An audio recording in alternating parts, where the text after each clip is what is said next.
नमस्कार सर, मैं Uttara KMC media से फिज़िक्स ऑनर्स की छात्रा हूँ।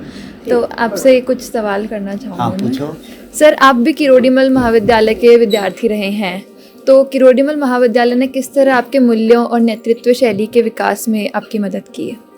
शायद मैं यहाँ दिल्ली यूनिवर्सिटी में KMC में नहीं आया होता तो मेरा पूरा जीवन इस तरह का नहीं बदला होता। कई अवसरों पे हम कहते भी हैं कि सार्वजनिक संस्थाओं से पढ़कर निकलने वाला छात्र और निजी क्षेत्रों के विद्यालयों महाविद्यालयों से निकलने वाले छात्रों में गुणात्मक अंतर है। हमारे जो प्रोफेसर थे उन्होंने मुझे गढ़ा, क्योंकि मैं हिंदी मीडियम के स्टूडेंट के रूप में आया था यहाँ।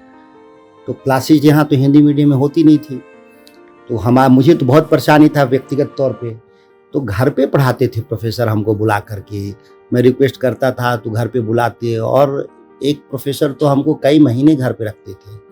जब भी कहते थे चले आओ, रह जाओ मेरे यहाँ ही। तो हम लोग एक बिजी शेड्यूल में प्रोफेसर के बिजी शेड्यूल से समय निकाल करके तो मेरी पूरी पढ़ाई क्लासरूम के बाहर हुई। लेकिन क्लासरूम के बाहर वही लोग पढ़ाए जो क्लासरूम के भीतर पढ़ा रहे थे। तो उन्होंने मुझे स्पेशल केयर किया इस मामले में, जो एक सबसे बड़ा ज़रूरी चीज़ था। शायद मैं दूसरे जगह पढ़ रहा होता तो इतना ध्यान नहीं देता लोग, तो हम आज जहाँ हैं वहाँ आज नहीं खड़ा होते। एक हमारे लिए बड़ी उपलब्धि रहा कॉलेज मेरे लिए। सर, आप किरोड़ीमल महाविद्यालय के माध्यम से आज के छात्र छात्राओं को क्या संदेश देना चाहेंगे? सबसे बड़ा है उपलब्धि कि आप इतने महत्वपूर्ण संस्थान में आए हैं। एक सबसे बड़ी उपलब्धि है छात्रों के लिए। दूसरी बात यह है कि आप यहाँ के ज्ञान को क्लासरूम और क्लासरूम के बाहर भी बहुत सारी एक्टिविटी है यहाँ पे। वो एक KMC अपने आप में अनूठा है इस मामले में कि जितना हम क्लासरूम में सीखते हैं उससे ज़्यादा यहाँ क्लासरूम के बाहर भी एक्टिविटी है, उसमें भी पार्टिसिपेट बच्चों को करना चाहिए। और संपूर्ण समय केवल हम तो अपने ज़माने में जानते थे कि क्लास हमारा 8 बजे शुरू हो जाता था, और यहाँ क्लास ख़त्म होने के बाद भी मेरा कॉलेज खुला रहता था, कैंपस खुला रहता था। हम लोग 11-12 बजे आराम से लौटते थे। कभी ग्रीन रूम में बैठे हैं। हॉस्टल में थे? नहीं सर, हम बेसिकली एक बड़ी कहानी है जो विवाद का असल कारण भी है कि मैं पढ़ने आया तो इस राज्य के वर्तमान मुख्यमंत्री नीतीश कुमार के घर पर मैं रह के पढ़ता था। तो मेरे लोकल गार्जियन वो थे, लेकिन लगता ही नहीं है लोगों को।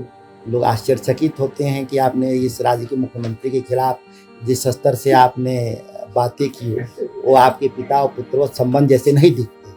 तो एक वो मेरे लिए, खैर मैं इसको स्वीकार करता हूँ कि मैं उनके साथ रहा। उनके जीवन में राजनीतिक मुद्दों पे मेरी असहमति रही, बाकी व्यक्तिगत मामलों में मेरा कोई उनसे दुराव वैर नहीं रहा। तो 1.5 साल में उनके साथ और 1.5 साल हम बाहर रहे हैं विजयनगर में। यही 3 साल का मेरा यहाँ दिल्ली यूनिवर्सिटी का जीवन रहा। उसके आगे की पढ़ाई मैंने नहीं किया, कई कारण थे उसके नहीं करने के। हालांकि मैं ठीक ठाक ही पास हुआ था, 55% उस जमाने में आता था, उतना मुझे आया था। तो आगे पढ़ाई के लिए मेरे लिए अवसर था यहाँ। और हम लोग उस समय, हमको लगता है कि जितने लोग थे उसमें हमारा तीसरा नंबर था कॉलेज में। हिंदी मीडियम में उस समय बहुत दिक्कत था, कोई कोर्स मटेरियल नहीं था, तो बहुत कठिनाई से हमको, अगर मुझे लगता था कि शायद मेरी भाषा ठीक होती तो मैं यूनिवर्सिटी भी टॉप कर गया होता।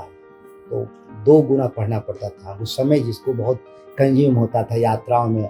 अब मैडम के यहाँ जाते थे, सुंदरम शुक्ला जी के यहाँ, जी नहीं हिस्ट्री ऑनर, तो फिर वहाँ जाते थे अशोक नगर वहाँ पढ़ने। फिर अमृत सर बैठते थे अशोक विहार, फिर वो जाते थे रोहिणी साइड में, फिर वहाँ हम पढ़ के आते थे। इस तरह से मैं घूमता रहता था पढ़ने में।